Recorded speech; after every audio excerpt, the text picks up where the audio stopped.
الحمد لله والصلاة والسلام المبعوث رحمة للعالمين محمد بن عبد الله وعلى آله وأصحابه ومن سلك مسلكهم إلى يوم الدين وبعد adọ́pẹ́ fún Ọlọ́run atọrọ àlékún ìkẹ́ Ọlọ́run àti ọlá rẹ̀ fún aṣíwájú wa Ànábì wa Muhammad ẹni tí a gbé dìde ó jẹ́ ìkẹ́ àti àánú fún gbogbo ẹ̀dá nìyàn pátápátá. Àbí Ọlọ́run kó bá wa kí ó ṣe Ọlọ́run àwọn àlejò àwọn sàábé rẹ̀ àti gbogbo pátápátá náà tí a tún fi ìṣẹ̀mí wa tí a fi ń tẹ̀lé tí Muhammad mọ́ wá tí ó fi di ọjọ́ kẹyìn. Ẹ̀rí ohun tí ó jẹ́ ònúwánúwa ní àárọ̀ yìí yóò máa jẹ́ tẹ̀m̀bíwul anam lima yata'allaqu 'anil sahaba ó náà ní jíjí ẹni tó sùn kàbíkà sọ pé ẹni tó ń tòrùgbé tí ẹ̀mí ẹ̀ ti kúrò níbi kíni à ń pè ní as-sahaba. Àwọn wo ní jẹ́ as-sahaba? Ẹ̀rí ọ̀rọ̀ yìí yóò bùkátà sí ká lọ sínú àwọn tírà tí àwọn àfáà ẹni rere ní ṣáájú tí wọ́n fi sọ̀rọ̀ fún wa nípa tí ń jẹ́ sọ̀hábà kí là ń pè bẹ́ẹ̀. Bẹ́ẹ̀ subhanahu wa ta'ala tírà bíi méje kan bẹ níbí tí ń fi ṣe ìtọ́ka sí ní orí ohun tí a fẹ́ bára wa sọ ní àárọ̀ yìí. Alákọ̀ọ́kọ́ nínú tírà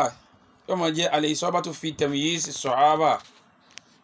Ẹlẹ́ẹ̀kejì ó ń jẹ́ asadul gaba fi ma'rifatu as-sahaba. Ẹlẹ́ẹ̀kẹta bẹ́ẹ̀ ń jẹ́ al-istis'ab fi ma'rifatul ashab. Ẹlẹ́ẹ̀kẹrin bẹ́ẹ̀ ó ń jẹ́ fadailu sahaba. Ẹlẹ́ẹ̀karùn-ún ó ń jẹ́ suwaru min ayati sahaba.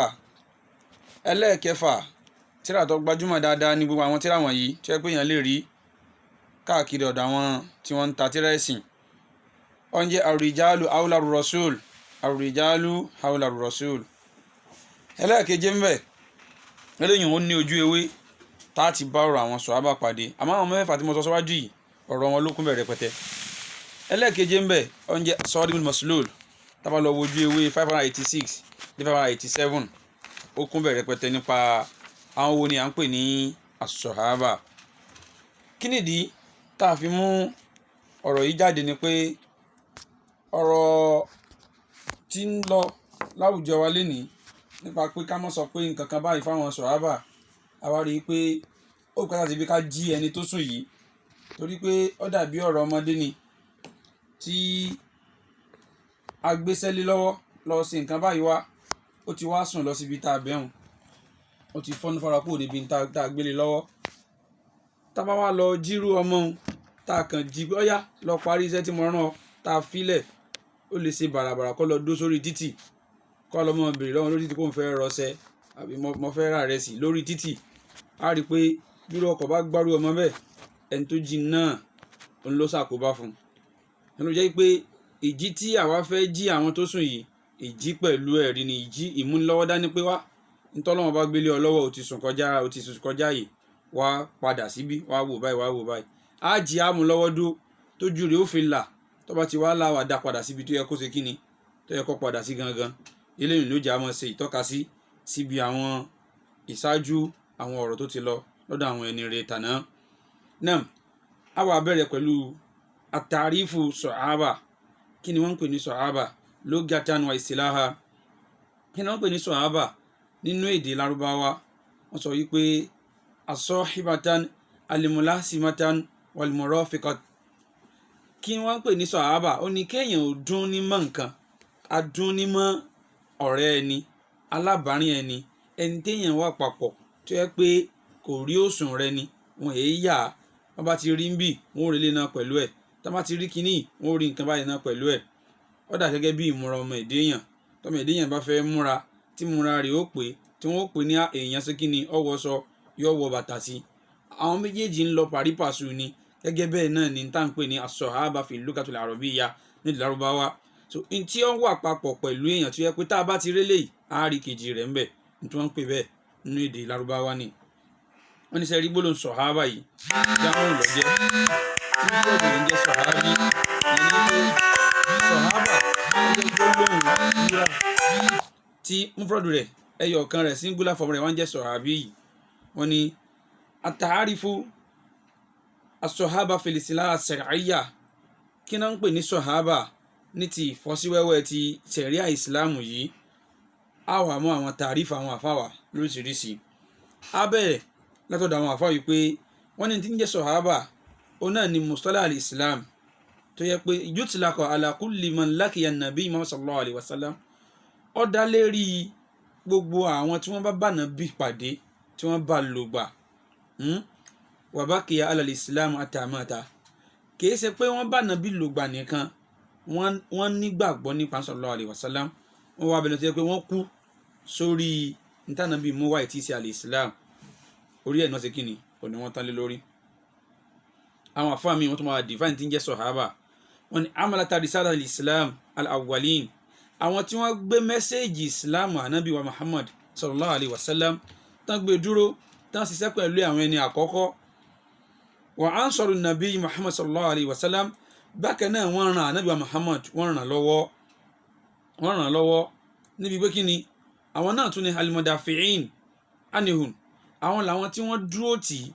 jẹ́ pé àwọn ni wọ́n ń kọdí àwọn ọ̀tá níbi kíni níbi ìkọlù muhammad. àwọn làwọn tí jẹ́ pé wọ́n fi ẹ̀jẹ̀ wọn, omi ara wọn, dúkìá wọn, wọ́n fi bá ànábì, wọ́n fi bá ran ìsìláàmù rẹ̀ lọ́wọ́. wọ́n ní walladhina sahibuhu, àwọn làwọn tán wà pẹ̀lú ànábì muhammad ní gbogbo ìgbà. ànábì ń lọ ó ń bọ̀ nínú ilé lójú ogun, àwọn náà ń bẹ pẹ̀lú oúnjẹ ńlá. wa amanu bida'watihi, bákan náà wọ́n nígbàgbọ́ pẹ̀lú ìpèpè ànábì muhammad. wa matu ala dhalik, orí eléyìí òní kíni òní wọ́n tán sí. àwọn tí wọ́n ń pè ní as-sahaba ni. wọ́n ní sẹ́wárí ìtumọ̀ sahaba yaktalifu ta'rifu al-istilaha lada al-usuliyyin an al-muhaddisin. lọ́dọ̀ àwọn àfáà oní usulu àti àwọn àfáà aládìsí, ìyapa díẹ̀ ń bẹ níbi tí wọ́n ń pè ní at-ta'rifu sahaba. wọ́n fi nǹkan kan díẹ̀ wọ́n fi jura wọn lọ níbi definition àwọn sahaba. lọ́dọ̀ àwọn usuliyyin wọ́n ní wa kullu man laqiya rasul mu'minan bihi wa lasimahu samanan tawilan.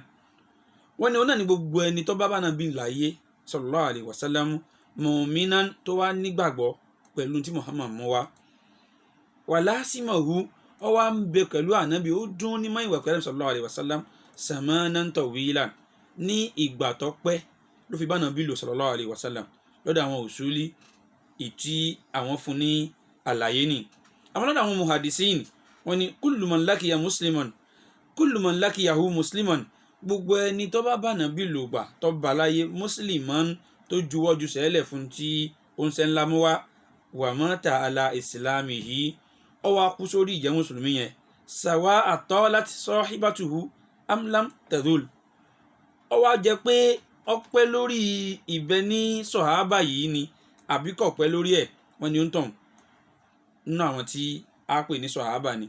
eléyìí ni at-ta'rif tó yẹ pé ó súnmọ́ tó wọlé jù, torí pé a rí nínú àwọn sọ̀hábà ní sọ̀rọ̀ Ọlọ́run sallallahu alayhi wa sallam tó yẹ pé ní kété tó gba ìsìláàmù náà lọ́wọ́ balikẹ́lá mú sọ́dọ̀ látara pé àwọn kèfèrí wọ́n pa, wọ́n fìyà jẹ pé àwọn sì máa gba ìsìláàmù Muhammad àti ìní ọgbà kílé tó fi lọ́ọ́ gbà. so ṣé nìyẹn náà sáà yọkùn náà àwọn sọ̀hábà ni? rárá, sọ̀hábà lòun náà, torí pé ó nígbàgbọ́ sí Muhammad sallallahu alayhi wa sallam. àsìkò tó wá lò lórí nígbàgbọ́n ó wá gùn kò gùn, ó rí Muhammad sójú, ó sì gbàgbà fún Muhammad sallallahu alayhi wa sallam. wa mata ala dhalik, ó sì kú lé lórí, ó tọ̀ nínú àwọn tí wọ́n pè ní sọ̀hábà nìyẹn. náà mo ti mú definition mẹ́rin ọ̀tọ̀ọ̀tọ̀ wá nípa àwọn òun pè ní kíni ni wọ́n pè ní sọ̀hábà. ṣẹwárí àwọn sọ́bọ̀ ṣe Ọlọ́run sallallahu alayhi wa sallam, àwọn àfá àwọn pín wọn sọ́nà méjì gẹ́gẹ́ bí Ọlọ́run ọba wa náà ṣe ṣàlàyé wọn fún wa nínú al-Qur'an al-Karim. wọ́n ní tariq Islam ó bá pín àwọn sọ̀hábà tí wọ́n bá Ànábì lò gbà, ó kí wọn sí ìran méjì. wọ́n ní alákọ̀ọ́kọ́ nínú wọn al-muhajirin wal ansar. àwọn àkọ́kọ́ àwọn ni àwọn al-muhajirin. kí ni túmọ̀ al-muhajirin? àwọn tó ń ṣe ìrìn àjò, àwọn onírìn àjò, yàní alladhina aslamu fil Makkah, àwọn tí wọ́n gba ìsìláàmù nílùú Mẹ́kà nígbà tí Ànábì kọ́kọ́ bẹ̀rẹ̀ dáwà nílùú Mẹ́kà. nígbà tí ilẹ̀ wá fún mọ́ sí Ọlọ́run pẹ̀lú àwọn tó gbà fún nílùú Mẹ́kà yìí,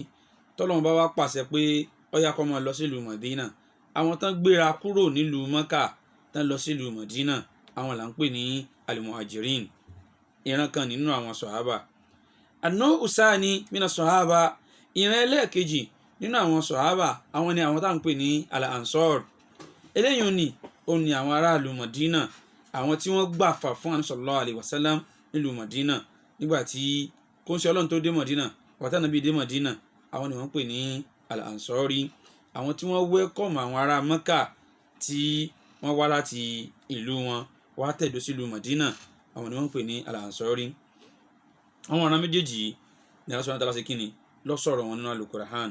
tí a mọ̀ gbàlàyé wọn pẹ̀lú ọ̀dọ̀ Allah subhanahu wa ta'ala. ọláwá ń bẹ fún àwọn ẹni tí Ọlọ́run ọba fi sọ ìròyìn wọn, èyí tí Muhammad sallallahu alaihi wasallam fúnra rẹ̀ tó fi ṣèròyìn nípa àwọn ẹni yìí, ọlá tó pọ̀ ni. eléyìí ló máa lọ sí ayé al-Qur'an tí a mọ̀ ká lẹ́sẹẹsẹ pẹ̀lú ọ̀dọ̀ Allah subhanahu wa ta'ala. àkọ́kọ́ lọ sínú suratu Tawbah, eléyìí ni al-Qur'an orí 9, a lọ sínú ẹsẹ̀ 100, ibẹ̀ láti kọ́kọ́ bẹ̀rẹ̀. Ọlọ́run ọba àlékiọlá ó ń bá wa sọ̀rọ̀ nípa àwọn tá à ń pè ní as-sahaba. Ọlọ́run bismillahir rahmanir rahim, was-sabiquna al-awwalun minal muhajirina wal ansar walladhina taba'uhum bi ihsan radiyallahu anhum wa radu anhum wa'ada Allahu jannatu tajri tahtiha al-anharu khalidina fiha abadan dhalika al-fawzul azim. Ọlọ́run ni was-sabiquna al-awwalun, àti àwọn tí wọ́n ti gba wájú nínú àwọn ẹni àkọ́kọ́ minal muhajirin. Ọlọ́run ọba ò dó sórí nǹkan yẹn tá a bá sọ wípé àwọn tó Ọlọ́run ọba ń sọ bóyá ni àwọn ìran Isa, bóyá ni àwọn ìjọ Musa àbí àwọn ìjọ lágbájá. Ọlọ́run mọ̀ọ́mọ̀ tún wá ṣàlàyé fún wa pé minal muhajirin, nínú àwọn onírìn àjò, yàní àwọn áàlù Mọ́kà tí wọ́n wá sílùú Mọ̀dínà. Ọlọ́run ni wal ansar, àtàwọn tí wọ́n gbà wọ́n lálejò nílùú Mọ̀dínà. kò sí àfọwọ́ní tafsiri kankan láyé tó tún kínní yàtọ̀ sí ní tá a sọ yìí. wọ́n ní walladhina tabahun, Ọlọ́run ní àtàwọn tó tún tẹ̀lé wọn, yàní àwọn táwọn náà tún wá gba ìsìláàmù lẹ́yìn àwọn ará Mọ́kà àtàwọn ará Mọ̀dínà yìí. torí pé ìgbà ìsìláàmù kò kún sórí àwọn wọ̀nyí nìkan. nígbà táwọn dé ìlú Mọ̀dínà, a tún rí àwọn aráàlú míì náà táwọn náà wá bó ń ṣe Ọlọ́run láti kíni báwa náà fẹ́ gba ìsìláàmù. kódà tó fi dé ìlú wa tá a wà ní Áfíríkà lápapọ̀ táwa náà wà yìí, a rí nínú àwọn èèyàn tí àwọn náà gbọ́rọ̀ mọ́ sallallahu alaihi wasallam láti lọ gba ìsìláàmù ń ṣe Ọlọ́run sallallahu alaihi wasallam, gẹ́gẹ́ bó ṣe wà nínú ìtàn. Ọlọ́run ní walladhina taba'uhum bil ihsan, àtàwọn tó tún tẹ̀lé wọn pẹ̀lú dáadáa nínú àwọn ọmọ ẹ̀dẹ́ èèyàn. Ọlọ́run radiyallahu anhum, èmi Allah subhanahu wa ta'ala, Ọlọ́run ni mo yọ́nú sí wọn. ká sọ yí pé káyọ gbólóhùn radiyallahu anhum kúrò ń bẹ̀ fún wọn, ẹ rí i pé mistake ńlá tọ́pọ̀ ni. a ń láti jírú èèyàn bẹ́ẹ̀ tó sùn ní pé padà sínú tọ́lọ̀ ọba rẹ̀ sọ. Al-Qur'an kì í ṣe gbólóhùn bàbá ẹnì kankan, kì í sì sọ̀rọ̀ ilé àwọn èèyàn kankan bí ó ṣe Allah subhanahu wa ta'ala. Inna nahnu nazzalna dhikra wa inna lahu lahafizun. Ọlọ́run ní àwọn subhanahu wa ta'ala àwa la sọ àdìkìrì kalẹ̀ yẹn náà Al-Qur'an, àwa náà láti máa sọ. ló jẹ́ pé béèyàn fẹ́ béèyàn kọ̀, gbogbo tí ń jẹ́ ìbàjẹ́ Ọlọ́run bá ti sọ Al-Qur'an kó ń bẹ̀. ẹnìkan tí ó yọ kó ń bẹ̀ àbí tí ó fi kún kò sí. Ọlọ́run bá ní dhalikal kitab la rayba fihi hudan lil muttaqin. tírà yẹn nìyẹn, ìwé yẹn nìyẹn tí í ṣe Al-Qur'an, la rayba fihi la shakka fihi wala jidala fihi. ẹni tí ó bá Qur'an jiyàn sí tí ó ń wí ni, ẹni tí ó ṣe new edition Qur'an Ọlọ́run ní kò ní í sí. Ọlọ́run ní hudan lil muttaqin. sẹ́ẹ̀dí Qur'an tí mo wá sọ kalẹ̀ yìí, àwọn tí ó mọ̀ mọ̀nà pẹ̀lú ẹ̀ làwọn tó bá jólù bẹ̀rù Ọlọ́run. la fi ń pe gbogbo èèyàn pé ẹ padà sí ìbẹ̀rù Ọlọ́run subhanahu wa ta'ala, kí Qur'an lè bá àyè yín, kó lè bá àyè yín. tí ó bá ti síbẹ̀rẹ̀ Ọlọ́run nínú bá àyà yín, nǹkan kan tí ó yẹ nínú Qur'an kò sí. Naam, Ọlọ́run ọba àlékiọlá sọ wípé àwọn ẹni yìí làwọn tó ṣe wípé radiyallahu anhum, èmi Ọlọ́run ọba ṣe kíni mo yọ́nú sí wọn. wa radu anhum, kí ló bí ìyọ́nú sí Ọlọ́run ọba yọ́nú sáwọn ẹni? torí pé àwọn náà juwọ́ wọn jùsẹ̀ wọn lẹ̀, wọ́n fi gbogbo tinú tẹ̀dọ̀ wọn fi tẹ̀lé àṣẹ Ọlọ́run, wọ́n yọ́nú sí ntọ́lọ́run fi rán Muhammad sallallahu alaihi wasallam, wọ́n sì ń tẹ̀lé. wọ́n sọ wípé sẹ̀mínà wa àtọ̀yìnà, àwa ń gbọ́, bákan náà a sì ń tẹ̀lé kíni, a sì ń tẹ̀lé. Ọlọ́run ọba àlékiọlá ní àwọn làwọn tí a fi wọ̀ sínú ọgbà àlùjánnà àwọ̀ Ọlọ́run khalidina fiha, wọ́n mọ̀ bẹ́ẹ̀ lọ níbẹ̀ ti gbére. Ọlọ́run dhalikal fawzul azim, eléyìí ni ìrìnjẹ tọ́mọ̀ ga jùlọ.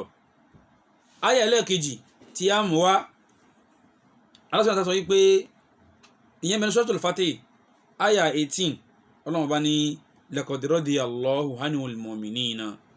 pàápàá jùlọ àwọn Ọlọ́run bá subhanahu wa ta'ala àti yọ́nú sáwọn onígbàgbọ́ òdodo idh yubay'unaka tahta shajar nígbà tí wọ́n ń ṣe báyà fún ẹ tí wọ́n ń ṣe àdéhùn ìtẹ̀láṣẹ fún òránṣẹ́ Ọlọ́run sallallahu alayhi wa sallam tahta shajar lábẹ́ igi fa'alima ma fi qulubihim Ọlọ́run ní àwa mọ̀ tí ń bẹ nínú gbáyà wọn Ọlọ́run ní fa'anzala sakinata alayhim àwa Ọlọ́run wá sọ ìfàyàbalẹ̀ àsọkalẹ̀ sí wọn nínú gbáyà Ọlọ́run ní wasbahum fatihan qarina a lọ fún ìpolówó ọjà àti àwọn ìkéde wa tá a ní lẹ́yìn tá a bá padà dé a máa tẹ̀wájú pẹ̀lú àwọn ẹ̀rí tá a fẹ́ mọ́ náà yà Al-Qur'an bismillah. alhamdulilayi rabbil alamin adúgbò pọ̀ fún Ọlọ́run ọba Allah tí ó ṣe wá àti tèrè ní ìrọ̀rùn fún bàbá ọ̀pọ̀lá ṣe. Aya 29 Allah subhanahu wa ta'ala ó ń fún wa nírò nípa àwọn èèyàn yìí àwọn tí a ń pè ní as-sahaba yàní àwọn tí wọ́n bá Ànábì wa Muhammad tí wọ́n bá lò gbà. Ọlọ́run ọba ní Muhammadu Rasulullah walladhina ma'ahum Muhammad òjíṣẹ́ àwọ Ọlọ́run àtàwọn tí wọ́n gbà pẹ̀lú rẹ̀ Ọlọ́run ní asiddaw alal kufar rahmahum bainahum tarahum ruk'an sujada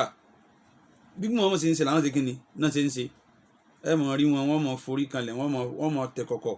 fáwọn Ọlọ́run ọba Ọlọ́run fadlan minallah wa ridwana simahum fi wujuhihim min asari sujud eléyìí bẹnu Suratul Fatih aya 29. Bákan náà àwọn Suratul Waqi'a aya orí 10 dé 14 Allah subhanahu wa ta'ala tó sọ̀rọ̀ àwọn èèyàn yìí síbi bákan náà a padà sínú Suratul Ali Imran àní Al-Qur'ani orí 3 Quran 3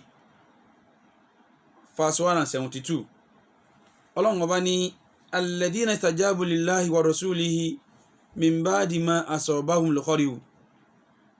Àyà yìí ó sọ̀kalẹ̀ nítorí àwọn sàhábà ni Ọlọ́run ọba ní àwọn tí wọ́n dá Ọlọ́run àtòjíṣẹ́ rẹ̀ lóhùn lẹ́yìn tí ọgbẹ́ ti kọ́kọ́ bà wọ́n. Àyà yìí sọ̀kalẹ̀ lójú ogun táwọn sàhábà lọ sójú ogun tọ́lọ̀ ní kọ́wọ́ àwọn kèfèrí ó ti kọ́kọ́ bà wọ́n wá padà sílé Ànábì ní kan retreat wọ́n padà sílé wọ́n mọ̀ sinmi pé ọgbẹ́ bà wọ́n lójú ogun Ọlọ́run ní ìránṣẹ́ Ọlọ́run ibi tó ti ń bọ̀ mo ti fọ́n yànda tó padà bẹ̀ mo ti tán láti kàn ọ́ lọ́wọ́ bẹ̀ láti fi ọ́ borí àwọn tí wọ́n ń terrorize rẹ̀ yìí Ànábì ní tọ̀yìn mùsùlùmí Ọlọ́run tó ní apàdà bí ta ti ń bọ̀ pẹ̀lú ọgbẹ́ lára pẹ̀lú egbò tí ò tí ì jiná egbò tó ṣẹ̀ṣẹ̀ dá sí ìyàn lára wọ́n tún gbéra kúrò nínú ilé wọ́n tún padà sójú ogun láti lọ kojú àwọn tí wọ́n yẹ pé wọ́n ń da orílẹ̀ Ọlọ́run ọba àlékiọlá tí wọ́n ń da láàmú Ọlọ́run wa ń ṣèròyìn wọn pé àwọn ẹni yìí òun ti pèsè ilẹ̀ fún wọn ajírònà àfíìmù ẹ̀san tó ṣe kíni tó ga jùlọ àwọn tó ń jẹ́ sọ̀hábà nìyẹn àwọn tí wọ́n fi gbogbo ohun tí Ọlọ́run ọba àlékiọlá fún wọn tí wọ́n fi lọ igi ìsìláàmù ní àlọ́yè àwọn tó yẹ pé Ànábì Muhammad sallallahu alayhi wa sallam ó náà bá a sọ nípa wọn gẹ́gẹ́ bó ṣe wá nínú àwọn al-hadisu sahiha látọ̀dọ̀ Ànábì Muhammad sallallahu alayhi wa sallam nínú ẹ̀ èyí tá kọ̀ọ̀kan mú wa ní tó gbajúmọ̀ lórí àwọn gbogbo èèyàn Ànábì la tasubu ashabi ẹ mọ́ bu ẹni kankan nínú àwọn sàhábà mi ẹnikẹ́ni nínú yín ò gbọ́dọ̀ yanu ẹ̀ kọ́ wájẹ́ pé tí ó fi máa ṣe àwàdà sáwẹ́wà tí ó wà máa gbajúmọ̀ lórí ahọ́n rẹ̀ ní pé kọ́ máa yọ sùn ti ètè sí kankan nínú àwọn sàhábà mi Ànábì lẹ gbọ́dọ̀ sọ bẹ́ẹ̀ fawalladhi nafsi biyadi mo fi ọba tẹ́mi mi ń bẹ lọ́wọ́ rẹ̀ búra ta ni ń búra fún wa yìí Muhammad sallallahu alayhi wa sallam èmi fọba tẹ́mi mi ń bẹ lọ́wọ́ rẹ̀ mo fi búra fún yín law anna ahadukum tẹ́nikẹ́ni nínú yín anfaqa misla Hud ọ̀nà kìíní kan kìíní yẹn wá tó bí òkè Húdù bó ṣe ga tó àti bó ṣe fẹ̀ tó bó ṣe jinlẹ̀ tó ló ń tọ̀ ń fi ṣe sọ́dákọ̀ kọ̀ wá ṣe pé kìíní yẹn tó bí òkè Húdù nìkan jẹ́ dáhàbà ní góòdì lọ́nà Ànábì ní ma adraka muddu ahaduhum wala nisfuhum wala nasifuhum Ànábì ní kẹ́nikẹ́ni nínú yín tó fi nǹkan tó tóbi òkè Údù tó jẹ́ góòdì tó fi ṣe sàárà kò lè bá ń tó múdù àti mọ́tò ń pè ní múdù kí ni táwọn fi mọ yan zakatul fitiri agolo bí agolo Ànábì ní ẹnìkan nu wọn bá fi ṣe sàárà ní títí ẹ̀ ẹ̀san tí ó gbà lọ́dọ̀ Ọlọ́run subhanahu wa ta'ala kò ẹni tí ó ná góòdì kò lè bá kódà tún lè bá ìlàjì rẹ̀ nítorí kíni nítorí al-ikhlas tí mi fáwọn sàhábà ó ń lásọ yìí ẹjá lọ́wọ́ tafsir àyà tá a sọ láti yìí ká lọ́wọ́ Ibn Kathir ká lọ́wọ́ àfáwà Tabari ká lọ́wọ́ títí àfáwà Onífàtihul Qadir àfáwà Sawkani á bá wọn àlàyé yìí nínú ẹ̀ pẹ̀lú ẹ̀rí lọ́dọ̀ àwọn àfáẹ̀sìn tí wọ́n fi ń ṣàlàyé fún ọlá àti ọlà tọ́lọ́run bá gbé fún àwọn sàhábà nítorí pé àwọn náà juwọ́ wọn ju ẹsẹ̀ wọn lẹ̀ fẹ́sìn Ọlọ́run subhanahu wa ta'ala wọ́n rọ ẹ̀mí wọn fọ́lọ́run bá àti fánàbí sallallahu alaihi wasallam Ọlọ́run bá náà wá ṣe àpọ́nlé wọn kẹ́nìkan wá sọ pé àwọn tọ́lọ́run bá pọ́nlé yìí òun fẹ́ yẹpẹrẹ wọn ó yẹ ká pè ẹni ẹ pé wọ́n sùn padà síbi tó yẹ kó wà gangan. afáwa bẹ́ẹ̀ ló sọ wípé ìtumọ̀ àdìsí tá a kà tán nìsín ni pé la yanala ahadukum bil infaqi misla hadu dahaba min al-fadl wal ajran ma yanala ahaduhum bil infaqi muddu tahami. ẹnikẹ́ni nínú yín ò lè gba ẹ̀san tí sọ̀hábà tó fi nǹkan oúnjẹ bóyá lápèjúwe láyé tiwa tá a wà lónìí ó yọ múdù ìrẹsì kan àbó yọ múdù ẹ̀wà kan àbó yọ múdù gàrí kan àbí múdù dàbínò nìkan nínú àwọn sọ̀hábà fi ṣe sàárà ẹnìkan wá mú owó góòdì tó ga tó pọ̀ tó fẹ̀ tó òṣùwọ̀n tá a lè fi wé òkè Údù wọ́n ní ẹ̀san tí ẹni tó yọ múdù dàbínò gbà lọ́dọ̀ náà subhanahu wa ta'ala nínú àwọn sọ̀hábà ẹni tó náwó góòdì kò lè rí gbà láéláé. eléyìí nínú àwọn ọlá tí ń bẹ fáwọn sọ̀hábà ni látara wípé àwọn lẹ́ni tó ṣe wípé nígbà tí ìfúnpinpin bá ìsìláàmù Ànábì Muhammad sallallahu alayhi wa sallam àwọn ni wọ́n kún sí Ọlọ́run lọ́wọ́ nígbà táwọn ọ̀tọ̀ Ọlọ́run gbógun ti Muhammad àwọn ni wọ́n gbáàyè nínú gbáàyà wọn nínú ilé wọn àti ládùúgbò wọn fani sallallahu alayhi wa sallam àwa ṣe tán á bọ̀ sin ẹ̀sìn yìí á sì kún ọ lọ́wọ́ lórí ẹ̀. nínú àdìsí míì tí a tún mú wá gẹ́gẹ́ bí láti fi ṣe ẹ̀rí lórí àwọn ọ̀rọ̀ tí yẹ pé àwọn àfẹ́yẹ̀sì ti ṣàlàyé fún wa nípa ọlá tí ń bẹ fún Ànábì Muhammad sallallahu alayhi wa fún àwọn sọ̀hábà Ànábì Muhammad sallallahu alayhi wa sallam wọ́n ní ó ń ṣe Ọlọ́run sallallahu alayhi wa sallam sọ fún wa wípé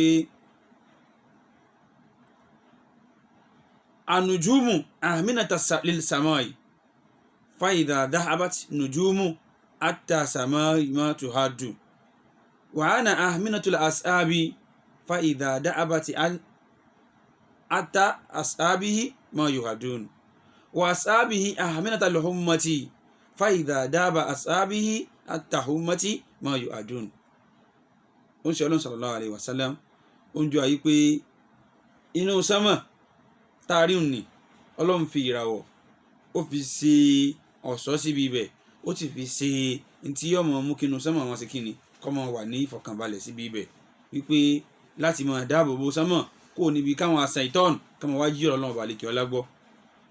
Ànábì ní tẹ́bá tí ìyàwó bá ti wá kó lójú sánmà tó yẹ wà bá sánmà tọ́nà bàbá sáde nílẹ̀ fún. ẹni pé àdínkù tọ́ba tí a fẹ́ fi ìràwọ̀ yìí sọ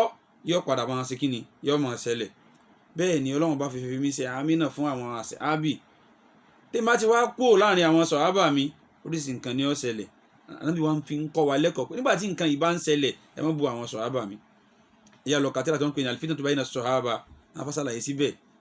àwọn iye nǹkan tó ṣẹlẹ̀ nígbà tá Ànábì padà kó láyé ipò wo ààyè lẹ́ kí mùsùlùmí wà gbogbo ẹ̀ náà ṣe kíni ó ní wọ́n ṣàlàyé sí ibẹ̀ fún wa. Ànábì ní bákan náà àwọn sọ̀hábà tí wọ́n sọ nípa wọn yìí àwọn ni wọ́n jẹ́ àmínà fún ummah mi táwọn náà ti kó ń bẹ̀ oríṣi nǹkan ní ọmọ ṣẹlẹ̀ ló jẹ́ ká mọ rẹ ni tí ọmọ yọ tọ́wánù sáwọn sọ̀hábà kọ́ mọ wíwìkúwì nípa wọn. àmì má jẹ́ mùsùlùmí òdo wọn láti jẹ́ pé yóò ṣe kíni yóò sọ ara rẹ̀ kó níbi ìyọ sùtìètè sọ̀rọ̀ àwọn sọ̀hábà tẹ́nikẹ́ni ò gbọ́dọ̀ bú kankan nínú wọn pé eléyìí tó ṣe ọ̀dà ntẹ́lẹ̀ tó ṣe kíni kódà rárá kò gbọ́dọ̀ sọ bẹ́ẹ̀. ṣẹwárí àwọn sọ̀hábà sallallahu alaihi wasallam àfààní humul ladhina arafu min awali rasulillah sallallahu alayhi wa sallam àwọn ọ̀nà tí yẹ pé wọ́n mọ gbogbo òṣèṣì oúnṣe ọlọ́run wọ́n sì ń fi ẹ̀mí wọn ara wọn wọ́n fi ń kọ́sí ànábì sallallahu alayhi wa sallam wọ́n ń tẹ̀lé muqalliduhum bayna yaday lójú ayé nàbì sallallahu alayhi wa sallam báyìí ànábì ni wọ́n ṣe kí ni wọ́n tẹ̀lé wọ́n ń ṣe ní at-taqlidu ummiyan aman ìtẹ̀lé afọ́jú náà fi tẹ̀lé Muhammad tó yẹ pé gbogbo táwọn bá ti ṣe báyìí ó ní wọ́n ṣe kí ni ó ní wọ́n ń ṣe bákan náà nígbà tó ń ṣe ọlọ́run tó kú ń bẹ́ẹ̀ wọn ò yẹ̀ wọn ògbò lẹ́ni tí wọ́n ń tẹ̀lé ohun tí Muhammad mú wá wọ́n ní ọlọ́run ọba ìkẹlá ó ti sọ̀rọ̀ wọn fún wa nínú àtà àkàlẹ́ kan ní nínú Suratul Fatihi àyà 29 náà tá bá padà lọ sínú Suratul Waqi'a bákan náà àyà 40 lọ sí 35 Allah subhanahu wa ta'ala ṣe kíni ó tún sọ̀rọ̀ nípa àwọn sọ̀hábà pẹ̀lú ìsọ̀rọ̀ tààlà a mọ̀ mú ètì sọ̀rọ̀ àwọn tá a ti mú wáyìí a mọ̀ padà wá lẹ́yìn tí a bá tún padà dé láti ibi ìpolówó.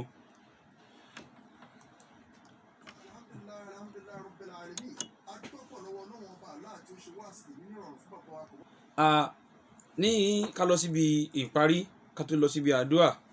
ó náà ní nípa ọ̀rọ̀ tánù sallallahu alaihi wasallam sọ fún wa nípa àwọn sọ̀hábà bákan náà a ní sọ yí pé khairul quruni Ànábì ní àsìkò tó lọ́lá jù nínú àwọn ọgbà nínú sẹ̀mí ayé òun lásìkò tí mo wà yìí Ànábì ní bákan náà summa alladhina yalunahum lẹ́yìn náà nígbà tí ó máa tẹ̀lé lẹ́yìn náà ó tún nígbà tí ó máa tẹ̀lé yẹni pé nínú àwọn tí ó lọ́lá jù nínú ẹ̀sìn yìí òun ni àsìkò tí mo wà yìí àwọn tó ń bá mi lùgbà yìí tó ń bẹ pẹ̀lú mi àsìkò wọn ṣe kíni àsìkò tó lọ́lá jù ni. nínú àwọn ọlámi náà tí Ànábì wa sallallahu alaihi wasallam tó bá ṣàlàyé nípa àwọn sọ̀hábà ó ń ṣe Ọlọ́run sallallahu alaihi wasallam ó sọ fún wa wípé àwọn tẹ́ rí yìí àwọn sọ̀hábà mi yìí àwọn tí wọ́n gbàfà fún mi wọ́n ní àwọn ni ashabi àwọn ni àwọn tí wọ́n ṣe kíni tí wọ́n wà pẹ̀lú mi. Ànábì tó tún sọ àwọn ọ̀rọ̀ àwa tá ń bọ̀ lẹ́yìn wọn náà pé àwọn eléyìí àwọn ọ̀nà tí yẹ pé wọ́n ṣe kíni tí wọ́n nífẹ̀ẹ́ sí mi wọn ò rí mi o àmọ́ wọn ò ní gbàgbọ́ nínú mi wọ́n sì ṣe kíni wọn ò nífẹ̀ẹ́ sí mi àmọ́ àwọn tó bá Ànábì lò gbà ó pè wọ́n ní àwọn sọ̀hábà ó ní àwọn ẹ̀yin yìí tẹ́ rí mi yìí o ẹ̀yin ni sọ̀hábà mi kẹ́nìkan wọ́n sọ pé wọn ò ní ọlá kankan àbí kan nìkan yọ radiyallahu anhu tọ́lọ́wọ́n bá ti lò fún wọn kó nínú ọ̀rọ̀ a rí i pé ẹnìyàn ó ṣe àṣìṣe ńlá tọ́pọ̀ a sì ń láti pè é padà sójú ọ̀nà wípé eléyìí lójú ọ̀nà àwọn ẹni rere tàná tó yẹ kí wọn náà ṣe kíni kó o dì mú jìnnà sí gbogbo ohun tó bá tan mọ́ tàbí tí ọ̀rọ̀ pọ̀ mọ́ ìròrí àwọn mùsẹ̀sìrìkún àwọn orientalist àwọn tí wọ́n rò pé àwọn lè fi nǹkan kan láti fi ṣe tọ́ánù sẹ́sìn Ọlọ́run àti Ànábì sallallahu alaihi wasallam jìnnà sí wọn ni Ànábì sallallahu alaihi wasallam ó tún sọ fún àwọn sọ̀hábà bó ṣe ń sọ àwa náà tó ṣe ń ṣàlàyé fáwa náà ó ní la tasubu ashabi ẹ má bú kankan nínú àwọn sọ̀hábà mi o kódà ó wọ́ ọ̀nà àwọn fúnra ara wọn láàrin ara wọn pé ẹ gbọ́dọ̀ búra yín ọ̀nà sibabul muslim fusuqo kéèyàn ó yanu kó bú mùsùlùmí ìwà àpò kí ni o ẹ ṣe kí ni ẹ jìnnà sí ó ń ṣe Ọlọ́run sallallahu alaihi wasallam ló ń sọ̀rọ̀ yìí fáwọn tí wọ́n bá ṣe kí ni tí wọ́n bá lò gbà ó wá ti fi ń gbà wá tá à ń bọ̀ lẹ́yìn wọn náà mo fi ń gbà wá níyànjú wípé ká jìnnà sí ìyọ́sù tiẹ̀tẹ̀ sọ́dọ̀ àwọn sọ̀hábà Ànábì wa Muhammad sallallahu alaihi wasallam àwọn ẹni yìí wọ́n tóbi wọ́n kàǹkà wọ́n ẹ̀rẹ̀ǹtẹ̀ níwájú Ọlọ́run bákan náà níwájú ẹni tó náà bá fẹ́ jèrè lọ́jọ́ kan yìí ó gbọ́dọ̀ nífẹ̀ẹ́ wọn á nífẹ̀ẹ́ wọn á gbà wọn lólódodo àwọn ni wọ́n jẹ́ ahminatu Muhammad sallallahu alaihi wasallam nínú wọn làwọn tó ń bá Ànábì wa Muhammad tá ń bá kọ̀rọ̀ lẹ̀ nínú wọn nígbà tá Ànábì ń bẹ lójú ogun al-Badr Ànábì sọ fún Ọlọ́run subhanahu wa ta'ala pé hey ìdí Olúwa mi àwọn tí mo kó wá yìí tán bá parẹ́ síbí lẹ́nìí kò sẹ́ni tí ó sìn ọmọ lórílẹ̀ látara dáadáa ọlá tí ń bẹ fáwọn sọ̀hábà lélẹ̀ náà wà Ànábì fi bẹ Ọlọ́run subhanahu wa ta'ala Ọlọ́run ọba sì ṣe kíni ó sì dúró tì Ọlọ́run ọba sọ àwọn mọ̀lẹ́kà kalẹ̀ láti lọ kún wọn lọ́wọ́ táwọn ẹni yóò bá jẹ́ pé wọ́n jẹ́ ẹni tó lọ́wọ́jú Ọlọ́run subhanahu wa ta'ala Ọlọ́run ọba yìí kún kẹ́nì kankan lọ́wọ́ àfẹni tó bá nípò wájú Ọlọ́run ọba yìí sọ mọ̀lẹ́kà kalẹ̀ fẹ́yìn kankan àfẹni tó náà bá hẹ̀rẹ̀ ǹtẹ̀ níwájú Ọlọ́run tọ́lọ́run ọba ìkẹ́lá bá ṣe kíni tó bá bàbàrà nínú gbáyà rẹ̀ so eléyìí ní ṣókí òun náà ní díẹ̀ tó yẹ pé àsìkò ní ọgbà wá tí a bá fọ́nra ká láti máa ṣàlàyé púpọ̀ rẹpẹtẹ nípa tí ń jẹ́ sọ̀hábà àti ọlá tí ń bẹ fún so a rọ gbogbo àwọn èèyàn pátápátá táwọn náà bá fẹ́ máa yọnu sí ọ̀rọ̀ sọ̀hábà kán lọ kẹ́kọ̀ọ́ kán lọ mọ̀ dáadáa nípa tí ń jẹ́ Islam eléyìí ni ó mú ká mọ tí ń jẹ́ sọ̀hábà, eléyìí ni ó mú ká mọ irú àwọn èèyàn wọn náà ń pè bẹ́ẹ̀. Á lọ wo àwọn tírà ẹ̀sìn rẹpẹtẹ, kí ti pé yóò kàn máa sọ̀rọ̀ fẹ́nu àbí yóò kàn wò pé mo fẹ́ tako àwọn kan, ọ̀nà tí ń gbà wá bá wọn jà ni pé kí n bú àwọn tí wọ́n rò pé àwọn ni wọ́n mú kinní kan dání. Tí èèyàn bá tiẹ̀ fẹ́ búyàn, ó lè máa bú ẹni tí ó bá tan máwọn èèyàn wọ̀nyí, torí pé ìbú ẹni yìí ìmọ̀ yọ sùdì sẹ́nu àwọn sọ̀hábà yìí, ìyọsù tètè sí ìsìláàmù Ànábì sallallahu alaihi wasallam. Ẹnìkan bá sì ti lè tọ ẹnu kọ ìsìláàmù ń ṣe Ọlọ́run sallallahu alaihi wasallam, ó ń tọ́ ní ti bẹ̀lẹ̀ ní ti ẹ pé ó ti ń kọjá àlà. ẹni tó bá sì ti ń ṣe ìtìrálù fi hadha din, tó bá ti ń kọjá àlà nínú ẹ̀sìn yìí, ó ti ń wá Ọlọ́run ọba ìkẹlá níjà nìyẹn ni. So agba gbogbo àwọn èèyàn tó bá rí bẹ́ẹ̀, àgbà wọn ní mọ̀ràn kan kúrò lójú ọ̀nà yìí, ojú ọ̀nà àánú ni, ojú ọ̀nà ìṣìnà ni. Abẹ́ Ọlọ́run subhanahu wa ta'ala, oríire tó rí bó ní gbẹ̀yìn lẹ́fẹ̀ẹ́ nìkan kan wa lọ́sọ̀ọ́ Ọlọ́run, rẹ ẹ̀mí wa fẹ́ sìn rẹ Ọlọ́run, dákun gbogbo àwọn tán bá rí bẹ́ẹ̀ bá ní dá wọn padà sójú ọ̀nà ẹ̀sìn rẹ Ọlọ́run, bá ní jó yé wọn pé ojú ọ̀nà tán wà ní ojú ọ̀nà parẹ́ ni Ọlọ́run, bá ní wakọ̀ wọn padà síbi ojú ọ̀nà ayọ̀, ojú ọ̀nà dùnnú, kálíbà àjọba Ànábì wa Muhammad sallallahu alaihi wasallam, kálíbà bá wọlé ọlá, kálíbà bá wọlé ọlá. Àdúrà tí a ṣe, àdúrà ń ṣe Ọlọ́run tó fi kọ́ wa náà ni, tó yẹ ká tẹnumọ́ jù táwọn àfáà ti ń ṣàlàyé fún wa nínú mẹ́wàá gbẹ̀yìn wípé ká mọ̀ sọ wípé Allahumma innaka afuwwun tuhibbul afwa fa'fu anna, Allahumma innaka afuwwun tuhibbul afwa fa'fu. Àdúrà yìí pàtàkì pọ̀, tábà wọn Al-Qur'an Al-Karim láti A to Z, tọ́lọ̀ bá kí bá ti sọ̀rọ̀ àforíjì, tọ́lọ̀ máa ń fi ń tẹ̀lé ní ìkẹ́ Ọlọ́run. Gbogbo pátápátá ń tàwọn aláyé náà ní ìkẹ́ Ọlọ́run, lálùkì àmọ́ ń tàwọn náà ní ìkẹ́ píkọ́ Ọlọ́run bó ṣe wá lẹ́ni tó ṣe kíni tí yọ kẹ́ láyé. Ìkẹ́ Ọlọ́run ó wá gbáyé gan, ìkẹ́ Ọlọ́run ní kéèyàn ò bímọ wà, ìkẹ́ Ọlọ́run ní kéèyàn ò lówó wà, ìkẹ́ Ọlọ́run ní kéèyàn ò lálàáfíà wà, nínú ìkẹ́ Ọlọ́run ní kéèyàn ò ní gbogbo nǹkan tá à ń dààmú fún láyé wà, nínú ìkẹ́ Ọlọ́run náà ní kéèyàn tó wá ní ìsinmi ti àkhírà. tó tọ́lọ́run bá ti wá fàyàn ní nǹkan yìí, nítorí kọ́kọ́ ṣáájú ní kọ́lọ́run forí jiyàn, torí pé àlè ìsìnkámọ́ níbi tá a ti mọ dẹ́ṣẹ̀, tá a ti mọ bẹ̀lẹ̀ tẹ́ pé a mọ kọlu ọgbà Ọlọ́run, bá a fẹ́ kọlu ní ti pé a mọ̀ọ́mọ̀ kọlu, a kọlu ní ti pé a mọ̀ọ́mọ̀. Ẹni pọ́nà méjì la lè wá sí kíni, ẹ lè wá kọlu òfin Ọlọ́run. Ọlọ́run ti wá fààyè lẹ̀ fún wa pé ẹ wá forí jì mí,